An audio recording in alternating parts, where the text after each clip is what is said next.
Is it just me, or does it seem like problems, challenges, trials, whatever you want to call them, they seem to come into our life at the worst possible time? Kind of thing where we're going, Lord, really? Now? And then James tells us that we're to rejoice when we enter into various trials.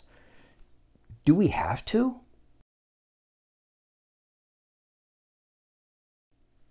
If you don't catch them, we do something called a daily builder. It's a 90-second, give or take, it's just a challenge. It's one Bible verse that I think should challenge you and I in our relationship with the Lord. And more importantly, so often in the degree of trust and confidence, a faith level that we have.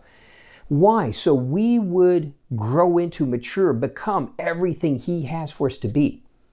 Now, in a recent one, we looked at Psalms 81:7, and in doing so, it really got to me. And here's why. See, Psalms 81:7, God says to His people, you called to me in your time of trouble, and I saved you.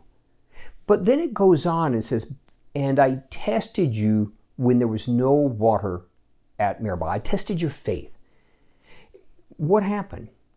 He saved them, but he was testing their faith. And what hit me when I did that was the recognition how quickly we can turn from excitement, joy, whatever term you want to put on it. We can be riding high, and how quickly an obstacle, a challenge, a problem can bring us low, can just completely wipe out our confidence. It reminded me of when God's people were leaving Egypt. Now, think about it. He had done the amazing. He had shown His power dramatically. And now they're leaving, and they're not just leaving. So He's shown His power dramatically. He has rescued them. He's transformed their lives. And they were walking out completely blessed. And I say completely because we know they took with them the wealth of Egypt. But just as importantly, they were none of them sick. It says none were lame. They went out in vibrant health, bringing with them the wealth of Egypt, and they've seen God's power displayed. But it tells us that their joy turned to fear. And it literally like that. Why? What happened? Pharaoh pursues them. And one look at Pharaoh chasing them. Now, again, God has just done this amazing thing, and how quickly we lose our confidence that He's going to come through for us, or how quickly we start looking at what this is going to cost. How bad is it going? We don't look at God's power at work. And so what happened? That one look at Pharaoh pursuing them, and they turned to fear. Their confidence completely evaporated. Now, what's interesting there is Pharaoh was pursuing them because God did it. In fact, God spoke to Moses and said, I did this. I hardened his heart to pursue you that I may gain glory over him. See, often we don't understand what's going on behind the scenes. And in this case, God wanted to gain glory over Pharaoh. And more importantly, or as importantly maybe, He was about to show them another miracle. He was developing their trust in Him, their confidence, which would be an absolute requirement for them to get into the promised land, for them to receive all that He had for them. And as you know, He was about to part the Red Sea. They were about to walk through on dry land. They literally not only had no reason to fear, this was going to be so easy. But we look at the natural. And in looking at Pharaoh, they immediately went from joy to fear. Now, how often do we do the same thing? Some major issue comes into our life, and we forget all that God has done for us previously. Back to Psalms 81:7. So God said, you called to me in your time of trouble, and I saved you. And how often He does that. But it's also interesting where He says, I tested your faith when there was no water at Meribah. In other words, God purposely took them to the place where it appeared there were no resources, there were no provision. He purposely took them to the place where it appeared there wasn't what they really needed. What was He doing? He was testing their hearts. He was testing to see how they would respond. Now, the reality is not every problem, every challenge that comes into our life, not every one of them is God orchestrated.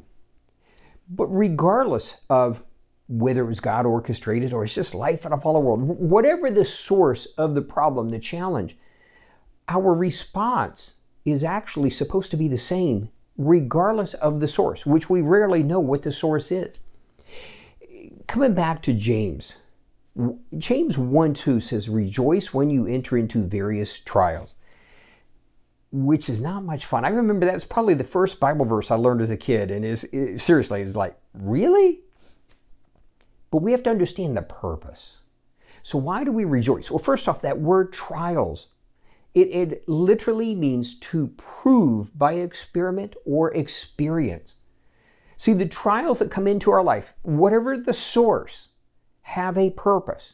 And we are to rejoice because God is at work. We need to change our perspective and recognize, regardless of the source of that problem, challenge, trial, it is God at work. And in fact, verse 3 goes on and says that it produces endurance. Actually, the Passion Translation says it produces the power within us to endure. And that is so much more important than we realize at first glance. Because, I remember reading that and endure, just get through. But that's not what it means. That's not what we need to take away from this. Coming back to God's people, leaving Egypt, to take the promised land, this was their inheritance. This was their destiny, so to speak. But it was going to take a tremendous degree of faith, of trust, for them to receive all that God had for them. It was going to take a strength and endurance they didn't already have. And the reality is, it requires a strength and endurance in us that's not fully developed for us to be, to do, and to become all that He has for us. For us to receive all that He has for us requires a strength and endurance that is still being developed in you and I. So, as frustrating as it is sometimes, we have to learn to change our perspective and look at that problem and truly rejoice because God is at work. And, shall I say it, develop that confidence that no matter how dire it looks, no matter how challenging it looks, that God is at work and God will always come through for us. That's how we live a God-powered life.